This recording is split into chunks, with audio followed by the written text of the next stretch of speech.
आबा बाबा बाबा ताट भरून बिर्याणी आलोच.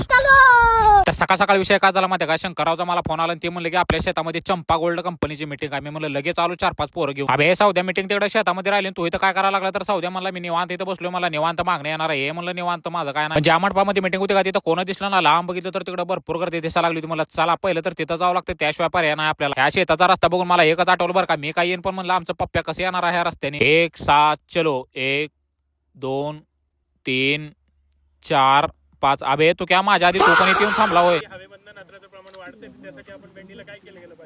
भावना तुम्हाला सांगू मला तर काय कळलं नाही बरं का. आपण तुकाला विचारू, तुला काय कळलं का नाही सांग बरं. तुका पण म्हणा लागला मला पण झट काय कळलं नाही ह्यातलं. इकडे अजून संभाषण सरचं काय संपलं ना तोपर्यंत कॉलेजचे पोरं कुठं चालले की मला काय कळेना झालं. पण मला नंतर कळलं की ह्यांना कॉलेजमधून फोन आला की पटकेरनं कॉलेजला या, त्यामुळे निघून चालली ती. आणि ही जी सगळी पोरं ती का ती क्रॉप सायन्सची, त्यामुळे ते थोडीफार माहिती घ्यायला आली होती बरं का. आता या भेंडीच्या झाडाचं मला सगळं चांगलं वाटायला लागलं बरं का. पण एक विषय होता ते म्हणजे हा पानाचा काय तर विषय बरं का. सगळं डाग पडले तर त्याला नागाळी का काय तर म्हणते ती.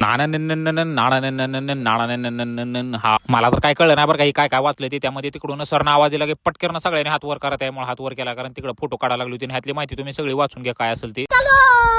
आम्ही सगळ्यात मागणं का चालू माहिती आहे का, सगळ्याला वाटून ह्यांना शेत नसताना बिर्याणी खायला आली ती. मुद्दाम निवांत जायला ह्यांना सगळ्याला पुढे जाऊ द्यायचंय. अबे चला की पटपट पटपट. पण मला एक विषय कळणार झाला, यावर आंब्याला एवढा तौर कस काय आला काय माहिती. पण एक नंबर दिसायला लागले बरं का झाड. हा तुम्ही किती पण लवकर हात धुवा, तुम्हाला बिर्याणी अजून 1 तासानं भेटणार. कारण अजून 1 तास कार्यक्रम चालू राहणार. चला चला चला सगळ्यांनी एकमेकाला नेमाट्या ओढून घ्या, म्हणजे पटकीरनं कार्यक्रम संपवले येते आपल्याला. मला वाटायला लागले तात्या डायरेक्ट गोंधूनच काढतात काय कपाळावर नेमाटी. अबे मला वाटलं आता ह्यांनी काय कार्यक्रम लगेच संपवते का, पण नाही अजून पुष्पगुच्छ शाल बेल सगळं देऊनच परत त्याला शेवटला कार्यक्रम संपवणार. आणि हे जे माझ्या मागे दिसायला लागले का शंकरराव गोळे यांनीच कार्यक्रम भरवला बरं काही चंपा गोल्डचा. आता ह्याने शेतकऱ्या बरं का कसा मोबाईल बघत बसला आणि त्यातनं मोठ्या मोठ्यानं हसा लागलाय. मला सुद्धा हसू आवरणं झालंय.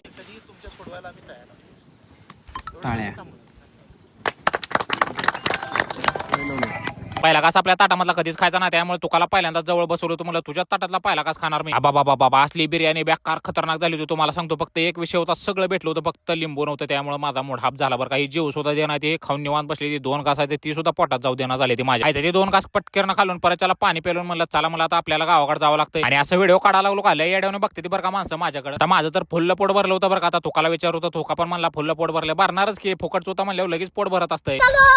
मला काय वाटलं माहिती का, माझं झालं की मी निघा लागलो काय गावाकडे, पण सगळी निघा लागली होती बरं का. आता तुम्ही इथपर्यंत लॉग बघितला म्हणल्यावर तुम्हाला लॉग आवडला असणार आहे. त्यामुळे तुम्हाला जर लॉग आवडला का लाईक शेअर फॉलो कमेंट तेवढं नक्की करा.